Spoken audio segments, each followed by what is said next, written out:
What's up mga bro? So ayan, magluluto po tayo ng sinigang na tilapia. So ito po ang ating mga ingredients, no? Mayroon na tayong naiwang sibuyas, bawang at luya dyan. At nandito po ang mga ibang ingredients natin. Ayan po, may kamatis dyan. Ito yung sibuyas luya. At saka mayroon dito tayo siling haba green. Ayan, magic sarap. Tak Ajinomoto. At saka yung sinigang mix at saka yung kangkong. So ayan, let's go.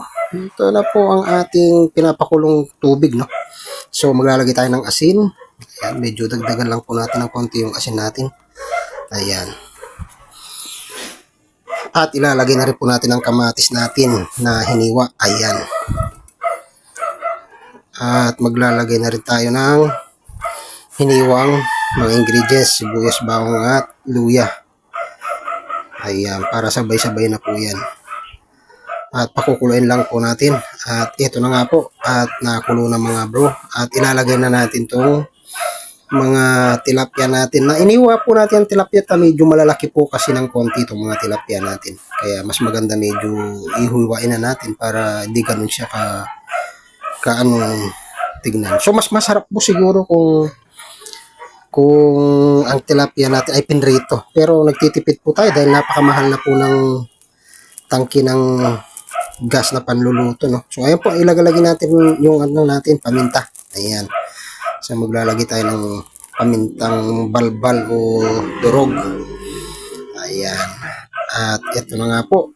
Ayun, kulong-kulo na po siya. Ayan na mga bro.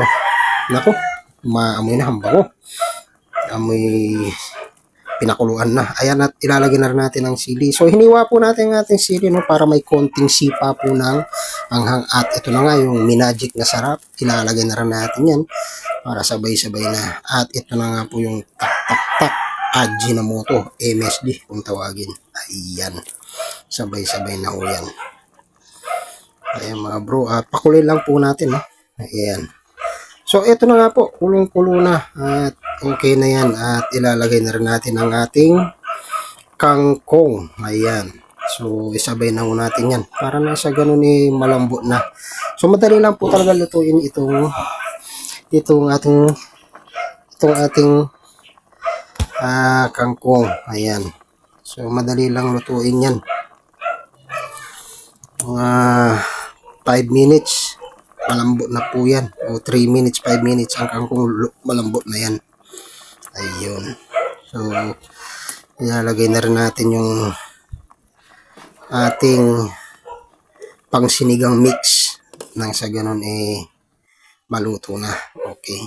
At ito na nga po ang ating finished product, no, mga bro. At ito na.